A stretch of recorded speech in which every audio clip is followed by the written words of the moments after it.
Students, आज हम Hindi subject में पार्ट 6 तेनालीराम पढ़ेंगे। ओके, तेनालीराम कौन थे ये इस चैप्टर में हम पढ़ेंगे।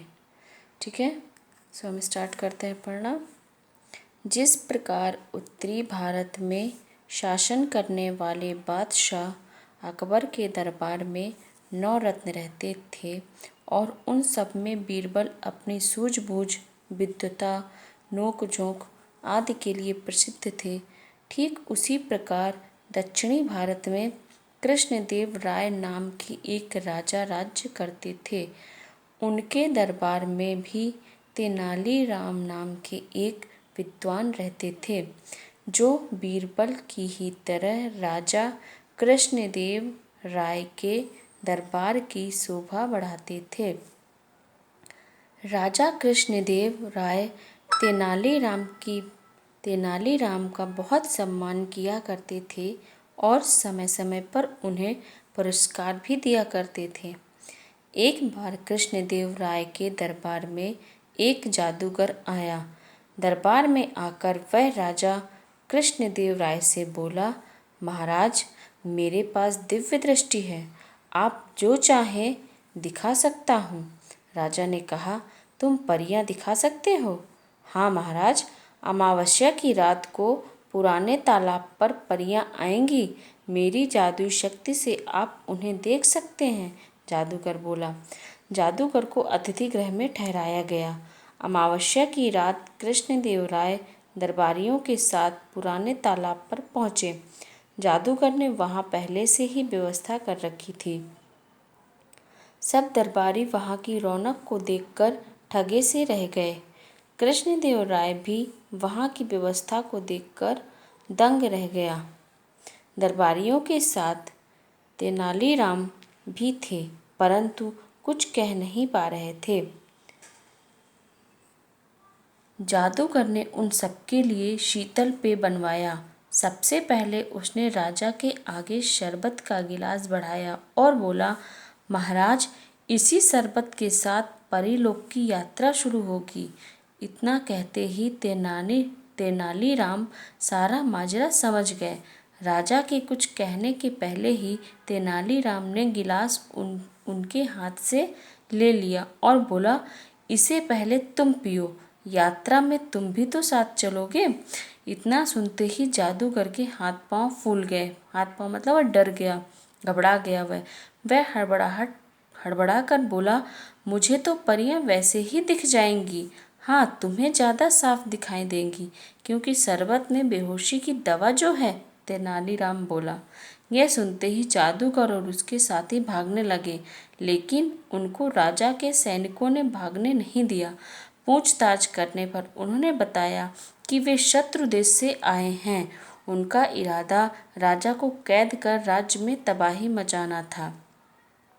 कृष्णदेव राय ने तेनालीराम से पूछा, तेनालीराम, तुम्हें इन पर शक कैसे हुआ?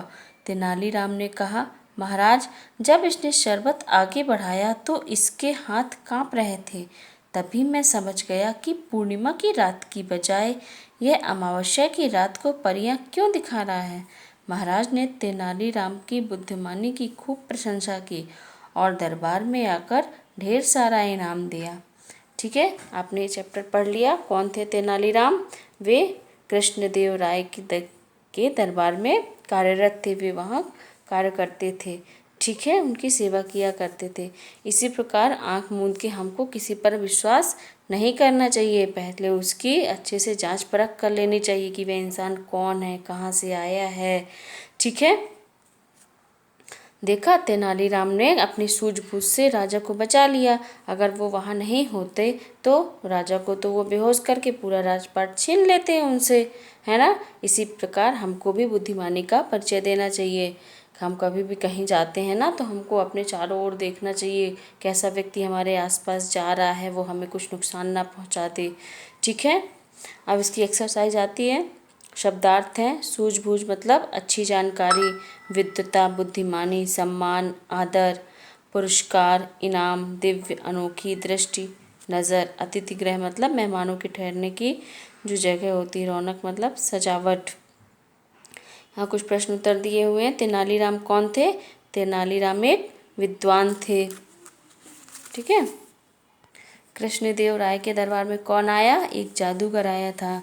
जादूगर ने दरबार में आकर क्या कहा? उसने कहा कि मैं आपको परियां दिखाऊंगा, मेरे पास एक दिव्य दृष्टि है। कृष्णदेव राय ने जादूगर को कहाँ ठहराया? उसने अतिथि गृह में ठहराया। तेनालीराम ने कैसे जाना कि शरबत में बेहोशी की दवा है? उसने बोला कि महाराज जब वो शरबत दे रहा था तो उसके हाथ काँप रहे थे। नेक्स्ट कोष्ठकों में दिए गए शब्दों में से सही शब्द चुनकर आपको यहाँ पे लिखना है। कृष्णदेव राय के दरबार में एक जादूगर आया कि मदारी आया? कौन आया था? जादूगर। दरबारियों के साथ तेनालीराम भी थे। शरबत के साथ यमलोक की यात्रा शुरू होगी। उसने यही बोला था ना कि परिलोक बोला था? क्या बोला था? परिलोक। शरबत के साथ परिलोक की यात्रा शुरू होगी। तेनालीराम सारा माजरा समझ गए। ठीक है। जादूगर और उसके साथी भागने लगे। ये आपके सही गलत है। जादूगर को बंदी गृह में ठहराया गया? नहीं। कृष्णदेव राय के दरबार में एक भिखारी आया था? नहीं, जादूगर आया था। कृष्णदेव राय दरबारियों के साथ सिनेमा देखने गए थे? नहीं। शरबत पीने की बात सुनते जादूगर के हाथ पाँव फूल गए? हाँ, तो सही। जादूगर उसके साथियों को राजा ने अपने सैनिकों ने भागने नहीं दिया? सही। ये किसने कहा? मेरे पास दिव्य दृष्टि है, जादूगर ने राजा से कहा। तुमने परियां दिखा सकते हो? तुम परियां दिखा सकते हो? राजा ने जादूगर से कहा। मुझे तो परियां वैसे ही दिख जाएंगी, जादूगर ने राजा से कहा। तुम्हें ज़्यादा साफ दिखाई देंगी, राजा ने जादूगर से कहा। यहाँ मिस्टेक हो गई थी। ये तेनालीराम ने बोला कि तुम्हें ज़्यादा साफ दिखाई देंगी क्योंकि शरबत में बेहोशी की दवा है। ये देखिएगा यहाँ पे तेनालीराम ने बोला था। हाँ, तुम्हें ज़्यादा साफ दिखाई देंगी क्योंकि शरबत में बेहोशी की दवा है। ठीक है, जादूगर से बोला।